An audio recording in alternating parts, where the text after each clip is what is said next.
اعوذ باللہ من الشیطان الرجیم بسم اللہ الرحمن الرحیم۔ سورہ فاطر کی چند آیتیں پڑھ رہا ہوں۔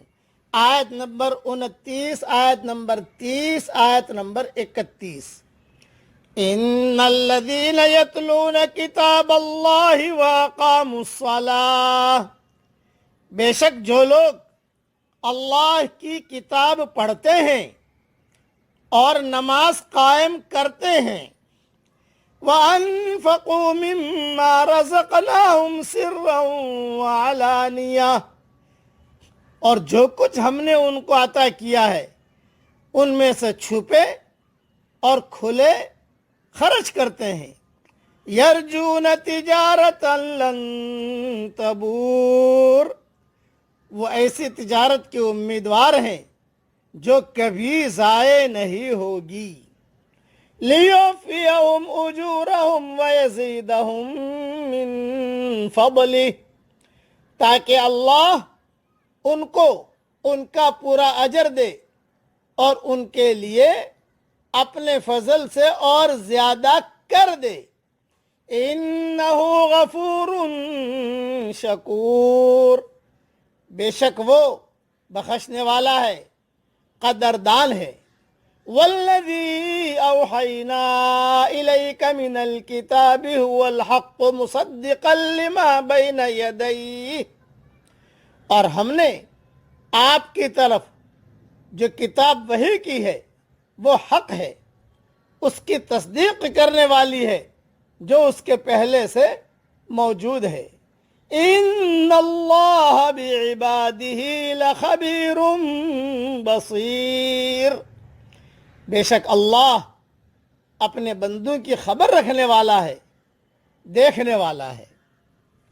اب اس کی مختصر تشریح سن لیجئے۔ علم والا وہ ہے جو معرفت والا ہو، اور جس شخص کو معرفت حاصل ہو جائے وہ خدا کی کتاب کو اپنا فکری رہبر بنا لیتا ہے، وہ اللہ کا عبادت گزار بندہ بن جاتا ہے۔ انسانوں کے حق میں وہ اتنا مہربان ہو جاتا ہے کہ اپنی محنت کی کمائی میں سے ان کے لیے بھی حصہ لگاتا ہے۔ اس کے اندر یہ حوصلہ پیدا ہو جاتا ہے کہ ہماتن اپنے آپ کو خدا کے کام میں لگا دے اور اس پر قانع رہے کہ اس کا انعام اس کو آخرت میں دیا جائے گا۔ قرآن کی صداقت کا ایک ثبوت یہ بھی ہے کہ وہ عین ان پیشن گوئیوں کے مطابق ہے جو پچھلی کتابوں میں اس سے پہلے آ چکی تھی۔ اگر کوئی شخص سنجیدہ ہو تو یہی واقعہ اس کے قرآن پر ایمان لانے کے لیے کافی ہو جائے۔ اہل ایمان کی یہ چند صفات بیان کی اس آیت میں۔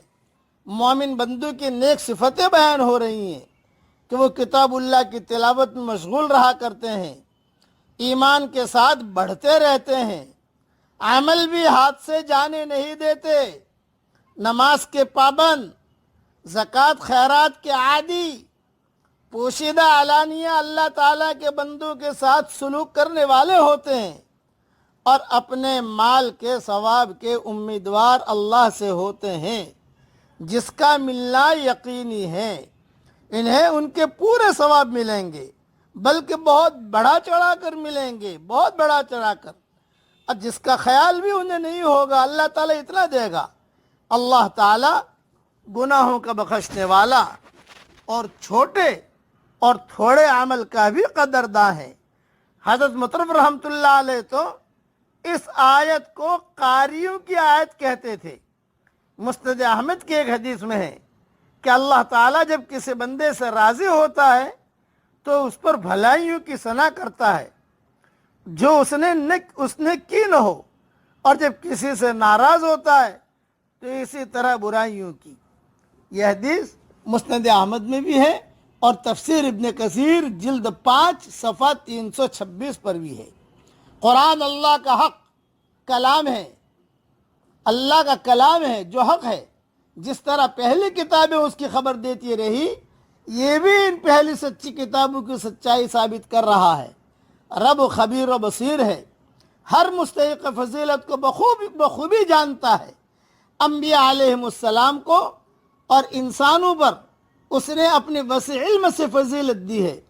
پھر انبیاء علیہم السلام میں بھی آپس میں مرتبے مقرر کر دیے ہیں، اور علی الاطلاق جناب حضرت محمد صلی اللہ علیہ وسلم کا درجہ سب سے بڑا کر دیا ہے۔ یا اللہ اپنے تمام انبیاء علیہم السلام پر درود و سلام بھیج۔ اب میرے ساتھ پڑھ لیجئے، ربنا ہب لنا من ازواجنا وذریاتنا قرۃ اعین وجعلنا للمتقین اماما۔